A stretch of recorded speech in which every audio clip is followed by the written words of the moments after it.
ბათუმის იუსტიციის სახლს დღეს გერმანიის რეკონსტრუქციისა და განვითარების ბანკის ექსპერტები სტუმრობდნენ. ისინი ახალი ქართული ბრენდის კონცეფციას ადგილზე გაეცნენ.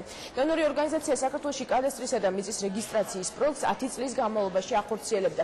პროგრამა მიზნად ისახავდა საქართველოში ერთიანი უძრავი ქონების საკადასტრო და სარეგისტრაციო სისტემის დანერგვას. ექსპერტებმა ქონებისა და ბიზნესის რეგისტრაციის საქართველოში დანერგილ ნოვატორულ მეთოდებს მაღალი შეფასება მისცეს.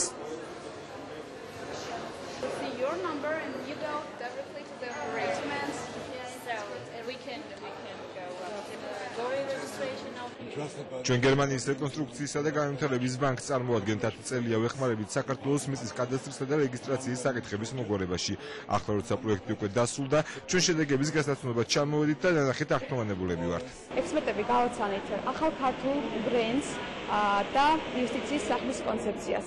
მათ ასევე ვაჩვენებთ ჩვენი სერვისები და ძალიან კმაყოფილებით არჩენ ვიზიტით.